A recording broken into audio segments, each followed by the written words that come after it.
Hello, everybody. You kicking us off? Yep. Everybody ready? Yes. Cameras ready? Sound 4.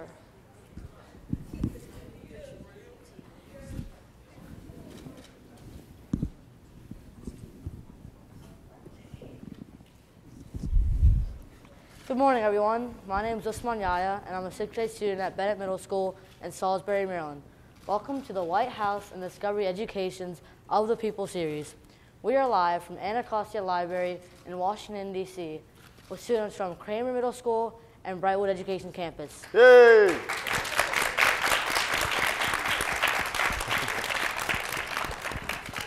As well as students joining us online from around the world. Today, we have a very special guest with us, the President of the United States. Welcome, Mr. President. That's good. Thank you. What did you want to talk about with us today?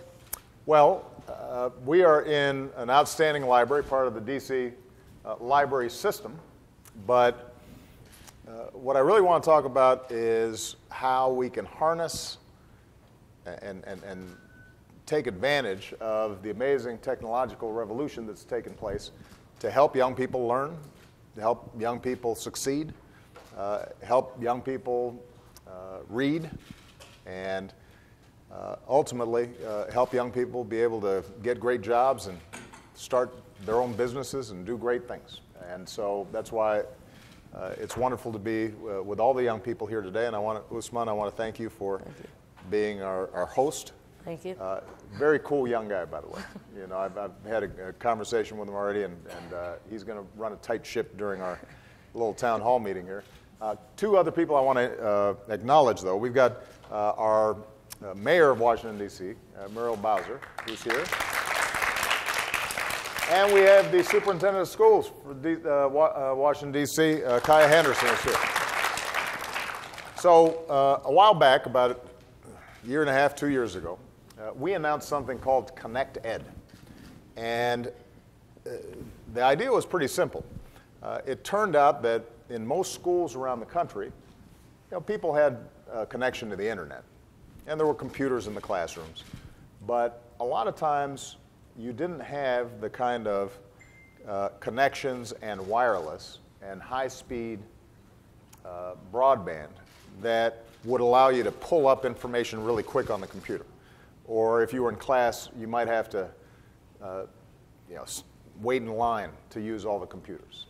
Or the teachers weren't plugged in as well as they needed to be. And so what we said was, we need to make sure that in all the schools in America, everybody's got a great internet connection and a wireless connection so that if you're studying astronomy and are learning about the planets, right away you can pull down pictures and information that helps you learn.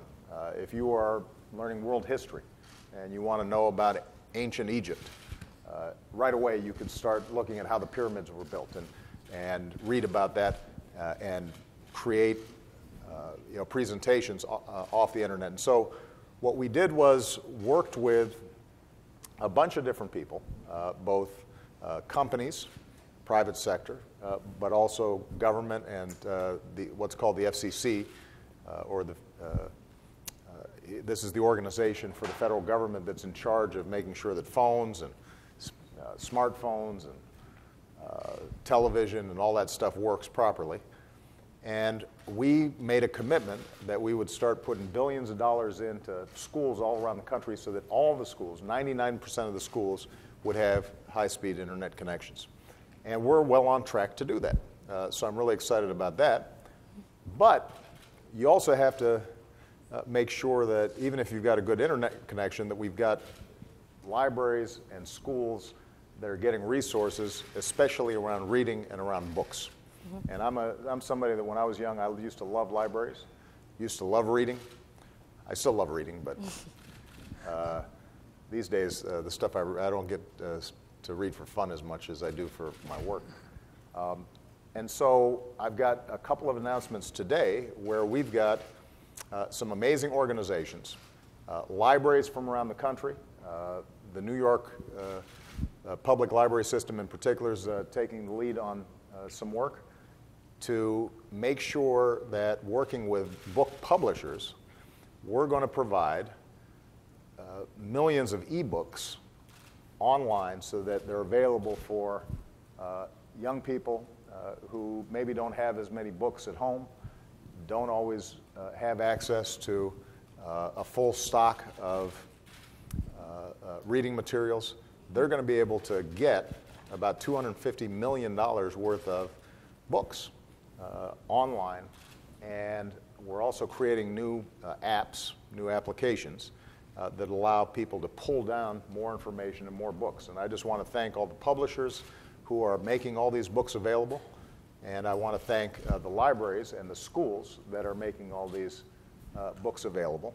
What I'm also announcing is a drive to make sure that young people have a library card in every city in America. And we've already got 30 cities and library districts that are coming together to make sure that everybody gets a free library card. Because ultimately, and this is the last point I'll make and then we'll go to questions, all the young people here, I know you guys are working hard in school, but how well you do over the long term is going to depend on, do you love reading? Do you love learning? Do you know how to find information? Do you know how to use that information? And the way you learn to do that is by reading a lot and learning how to think about the material that you're reading. And you've got great teachers, but you got to not just do it in the classroom, you got to do it in life, thinking about how you're constantly getting more knowledge and more information. And in the internet age, the best way to do that is making sure that you're plugged in. So I'm really excited and thankful for the publishers, the libraries, the elected officials who are participating in this. And the most important people, though, to participate in it are students, so that's why I wanted to talk to them. All right, back to you. I think everybody completely agrees with you. And before we start, I think the president and libraries all deserve a round of applause for what they've done this year. Oh. So thousands and thousands of questions were submitted online, and our first question is from Mrs. Crook's second grade class at Pine Grove Elementary School in Alabama. They asked, as a child, did you enjoy reading? Well, you said you loved reading, so that question's done. And they also asked, if so, what type of books sparked your imagination and interest? That's a great question. When you're little, you read what your mom is reading to you, or your dad's reading to you. So probably the books I read weren't that different from what you guys were reading. I'm still a big Dr. Seuss fan. I was into that, the Sneetches and Horton and all that stuff. But then as you get older, you start making your own decisions about what you want to read. I was into adventure stories. Mm-hmm. There was something called the Hardy Boys back in the day. I know you guys don't read that probably anymore, but and books like Treasure Island, which it was about pirates, and mm-hmm. I really enjoyed that. Later on, I started getting into things like The Lord of the Rings and The Hobbit, mm-hmm. Which is still popular today. And then when I got to college, when I got a little older, when I got into high school, then I started reading some classic books that when you guys get to high school, you'll start reading. Things like Of Mice and Men and The Great Gatsby and things like that are more novels that focus on adult experiences. But I also enjoyed reading science books, mm-hmm. and I loved reading about planets and dinosaurs, and mm-hmm. so it was sort of a mixed bag. What do you like to read? My favorite series has to be Alex Rider series, if you've heard of those. What are they called? Alex Rider. I haven't. What's it about? It's about a boy whose parents passed away in a plane crash, uh-huh. and he lives with his his uncle. And his uncle one day dies in a car accident, And later did he know that all of his family worked in M16 and the CIA. So it's a really good storyline, and okay. every book he always has like secret gadgets, and there's Okay. always something he has to do. So he becomes like a young spy? Pretty much. Well, that's pretty cool. I could lend you some books if you need I them. might borrow them. They sound pretty interesting. And to make you feel younger, my best friend read Treasure Island. Well, that does make me feel better. Yeah. And like the Harry Potter books were pretty cool too. I read those to Malia, starting when she was around 5, and we read all the way through, all of them. I think we finished when she was about 13, maybe 12. So that was kind of cool. Yeah. Yeah. So that was just a taste of some online questions. You want to ask the I do. audience? I want to ask the audience.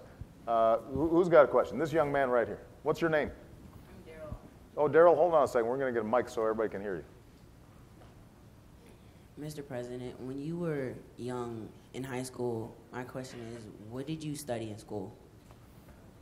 Well, what grade are you in? 7th. You were in 7th grade? So, probably the things I studied aren't that different from what you studied. Yeah, you had math and science and English and social studies.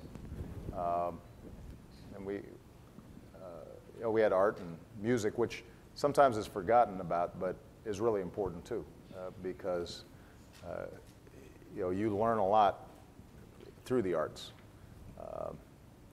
But by the time I was in 7th grade, I guess I was doing algebra, I think, in 7th grade. And I don't remember what our math was. When I got to high school, and the same thing will happen to you guys, you'll start studying the same subject matter, but it'll be a little more intense. You start getting a little more homework. So instead of just social studies generally about how the U.S. government works, they might have you study the Civil War and Abraham Lincoln and how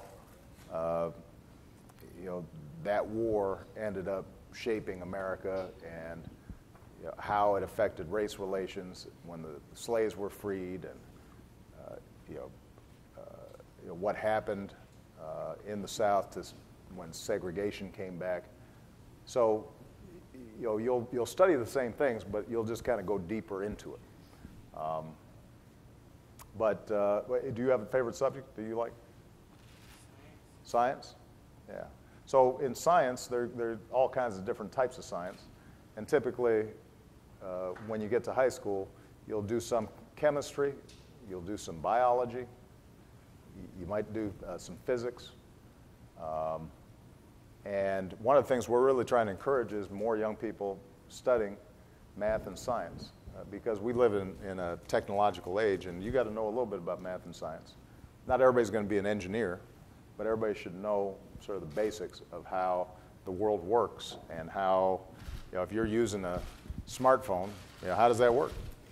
And you may decide at some point that you want to program and create your own apps on a smartphone. And particularly for the young ladies here, I want you guys to make sure that you look at math and science, because sometimes young women aren't going into some of those areas like math and science as much, and they should. It's not because they don't know how to do it, it's because sometimes they're discouraged, the idea being that somehow that's traditionally more of a boy thing, and that's something that we got to get rid of. I always tell Malia and Sasha, I want boys and girls studying all the subjects and getting good at all the subjects. You don't want to get pushed aside just because you're a girl. All right? Remember that. Speaking about how people around the world are like women and boys and girls, they all have to like learn science and math. A question from Nolan at Westridge Middle School in Texas. He asked, why is it important for kids across the country and the world to have access to electronic books and not only paper comics?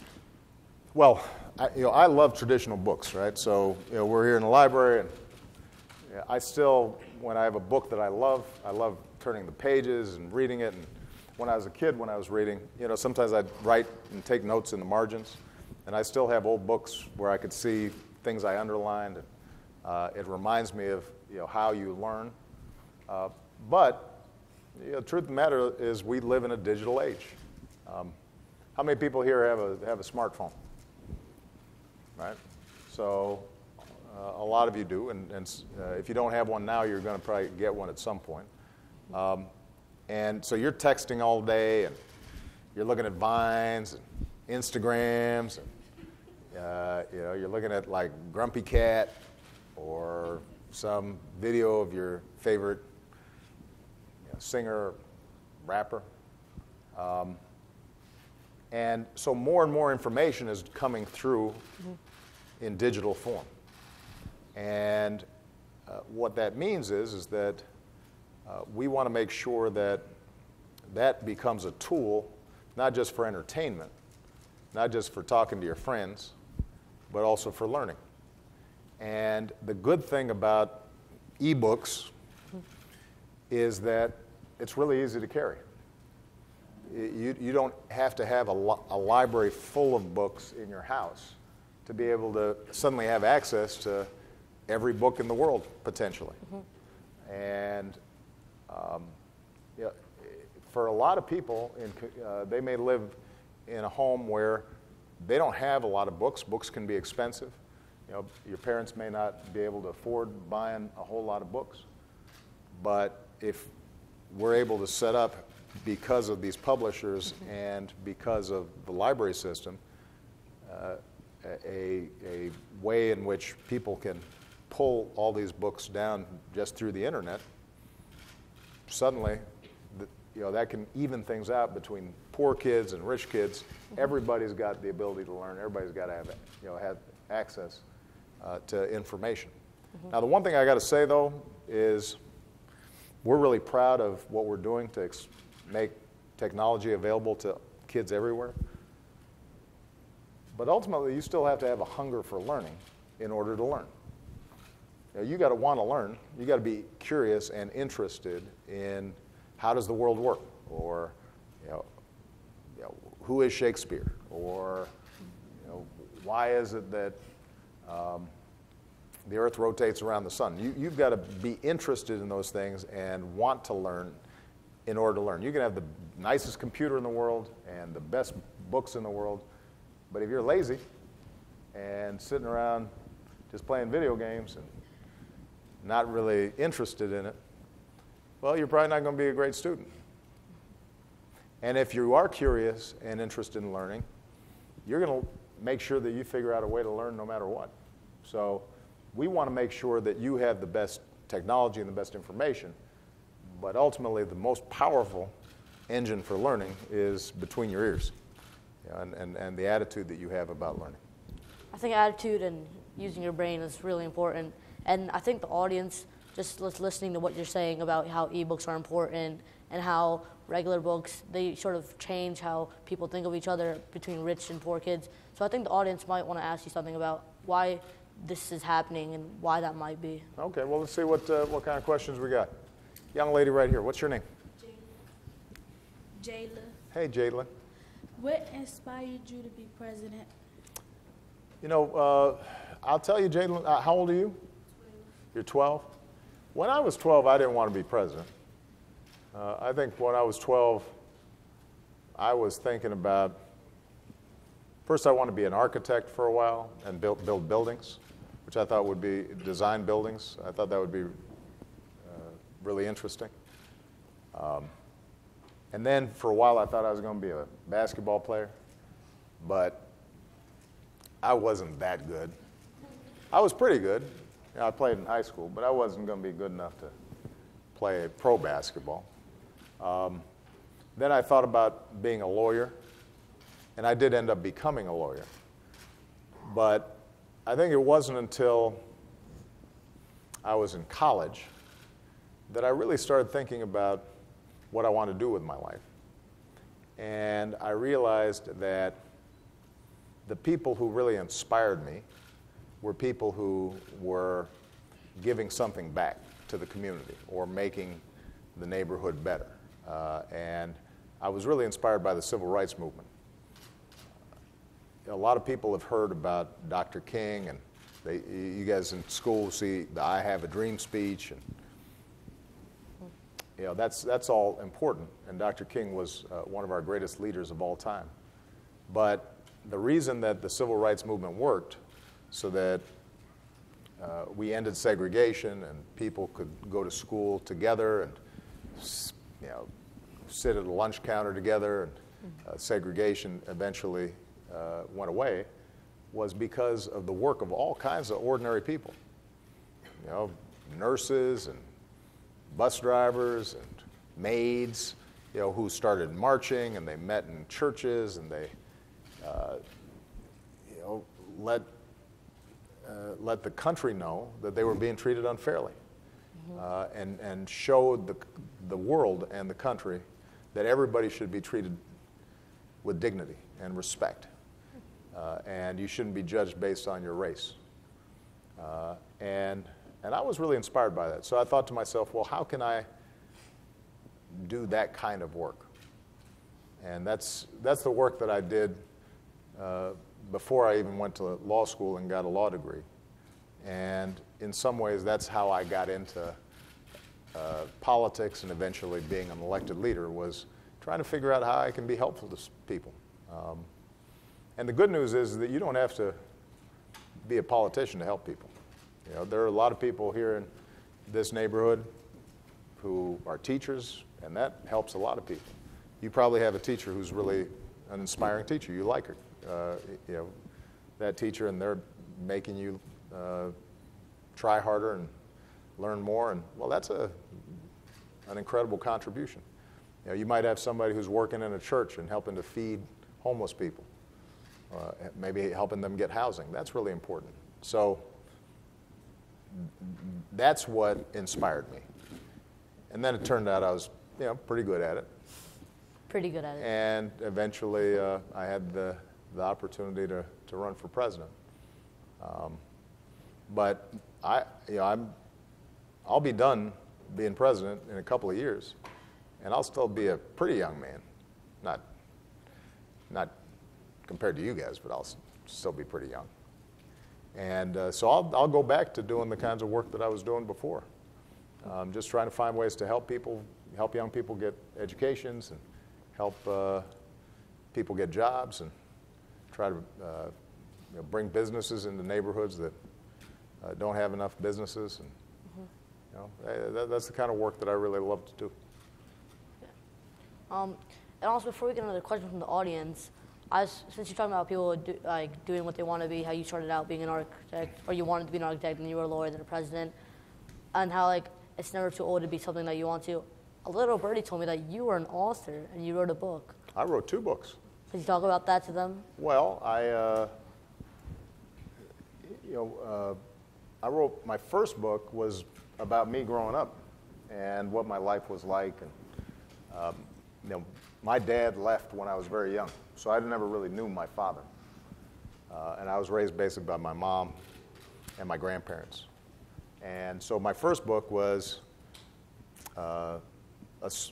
me telling my story about how I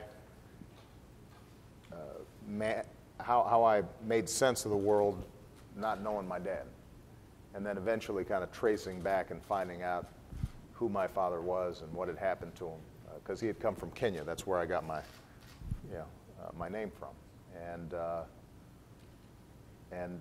so that was kind of a real personal book. And then the second book I wrote was more about some of the issues that I was working on when I was a U.S. Senator. Mm-hmm. And I also wrote a children's book while I was doing that. Mm-hmm. That was about great American heroes. So that wasn't about me. But I love writing. I don't have as much time to write as I used to. And since our audience is so big, not only here, online, and around the world, one of our students from Golden Oak Montessori in California, Danica, she asked, what is your favorite way to get rid of writer's block? And explaining that, just talk about what is writer's block. Well, everybody's had writer's block. So you get an assignment from your teacher. He says, I want you to write a 1-page essay about what you did last summer. Mm-hmm. So you sit there and there's a piece of paper, and you got your pencil or your pen, and you're sitting there, and then you say, I don't know what to write about. I don't know what to say. That's writer's block. And there's only one way to overcome writer's block. What do you think it is? Anybody got an idea? What do you do when you got writer's block? What do you do?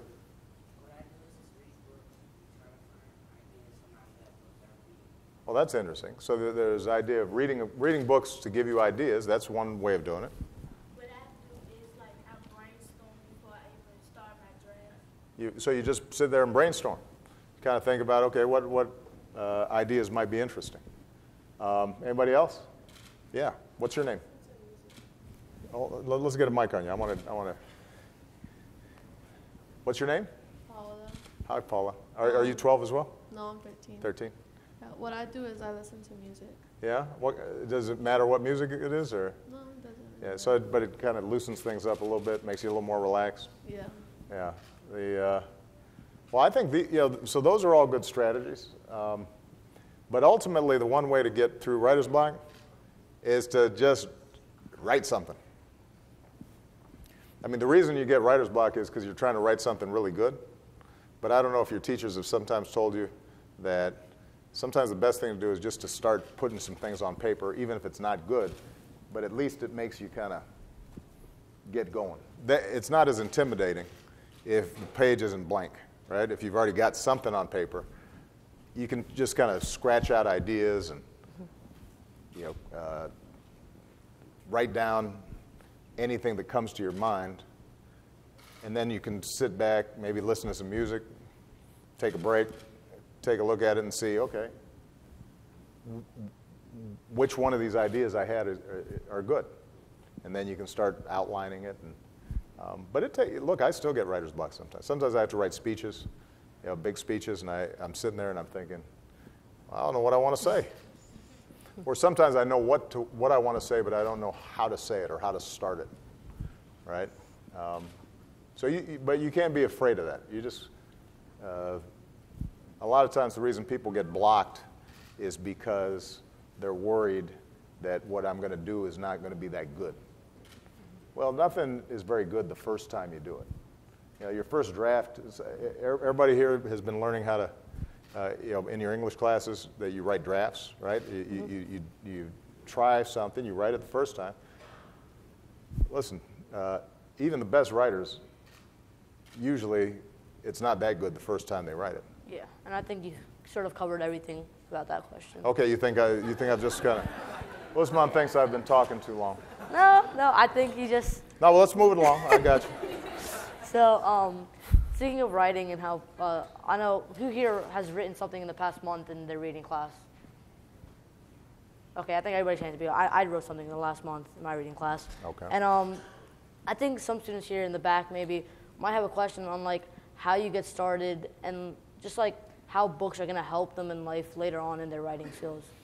Well, why don't I just, somebody have a question or a thought about how reading is affecting them?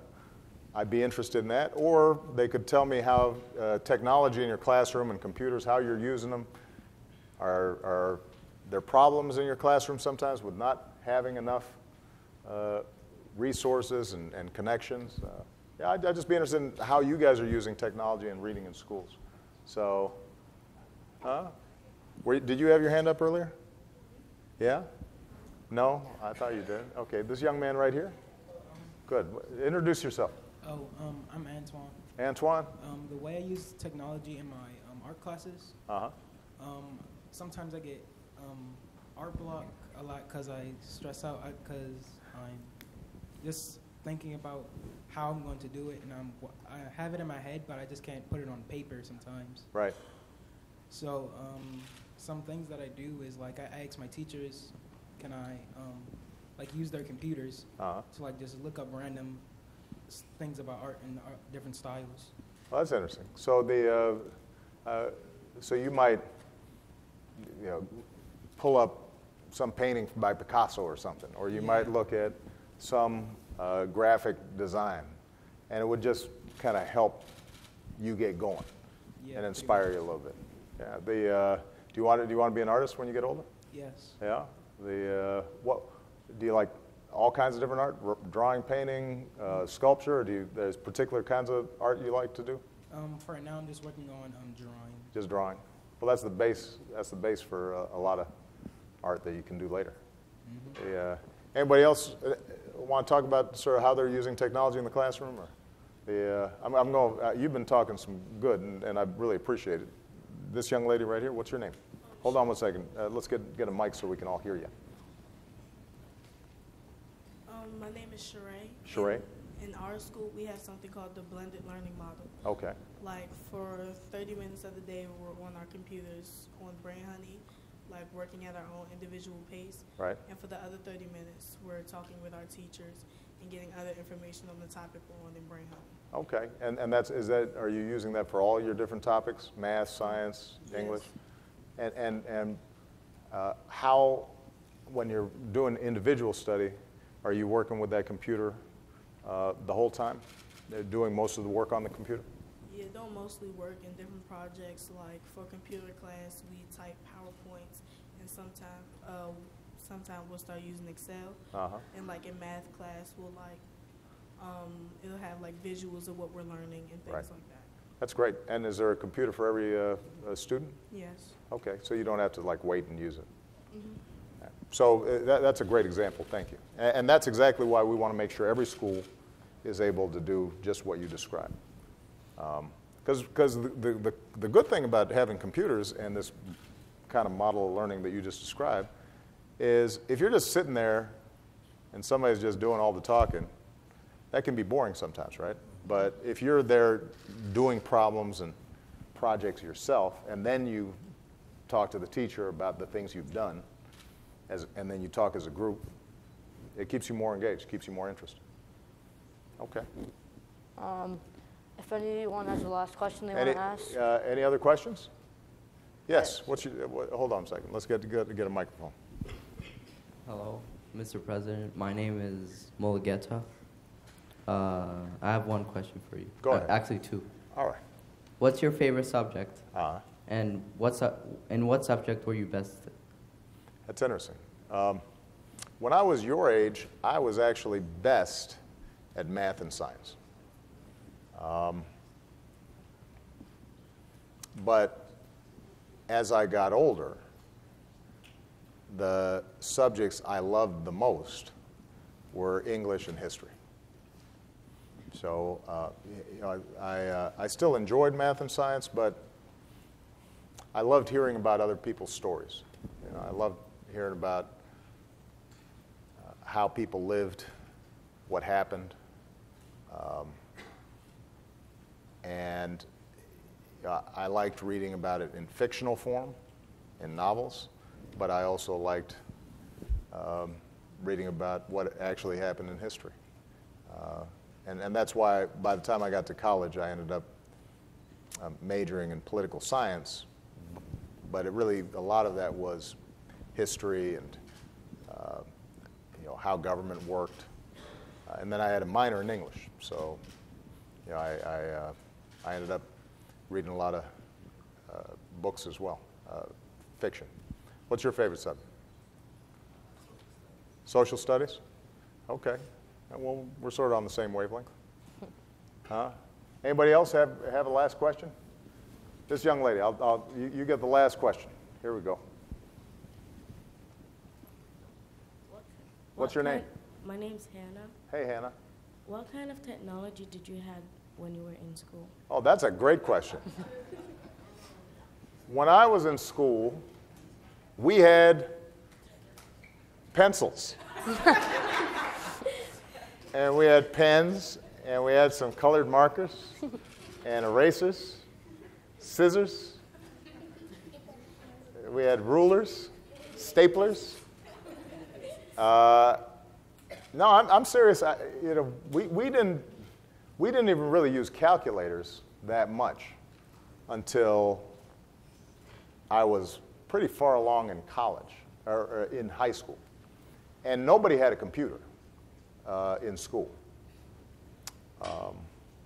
So By the time you got to high school, you had to learn how to type, and you would start typing your papers. And typing was a hassle because, first of all, you had to learn how to type so you weren't just going one letter at a time. And then once you learned how to do that, you'd still make some mistakes, and then you'd have to get this thing called whiteout, which was like this little liquid that you'd kind of cross out the letter. And then you'd have to wait till it dries, and you'd blow on it. And then you'd type again. And then sometimes you got a tape that you could slip in there, but that was hard to do. And so all through college, I had to type stuff. And if you, and you'd have to figure out like where the margins were at the bottom. And if you're trying to do footnotes, you'd have to guess where you needed to stop. The whole thing was a hat. Sometimes it took you longer to type the paper than to write the paper. And you know, you didn't have books online or articles online, so you had to go into the library and you'd have to get big stacks of books. If you were doing a report or a project, you'd have a big stack of books like this. You'd have to carry them home, and then you'd have to remember to return them on time. Otherwise, you'd get fined. So you guys don't even know how good you got it. My first computer, I didn't get until I was at law school. I didn't get to use a computer. I didn't own one, but that was the first time that I was using computers. I was 27, 28 years old before I was regularly using a computer. And I didn't own my own computer until I was, yeah, I take that back. I guess I was about 26, 25, 26 is when I started using a computer and actually was able to buy one.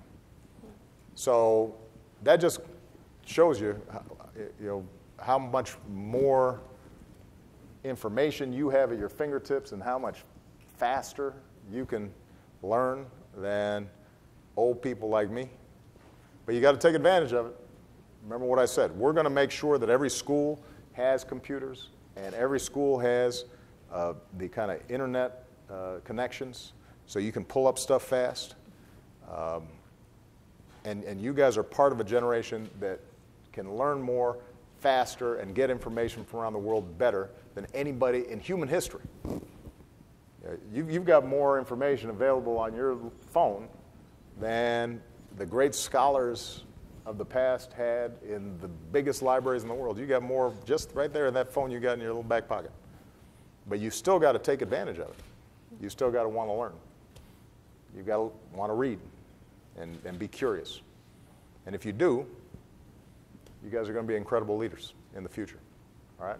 Really proud of you. Thank you for the excellent questions. Everybody give Usman a big round of applause. His outstanding hosting. And now his turn.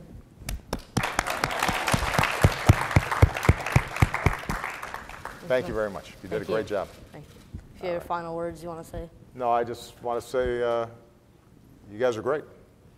And I'm looking forward to seeing great things out of you. And for everybody who participated digitally, thank you for being a part of this. Well, Mr. President, on behalf of Discovery Education, thank you for coming out today with us. And answers to any questions that we didn't get to will be on discoveryeducation.com/ofthepeople. And an archive of today's video, if your friends didn't get to see it, will be on that link also. Thanks for watching, everybody. Good job.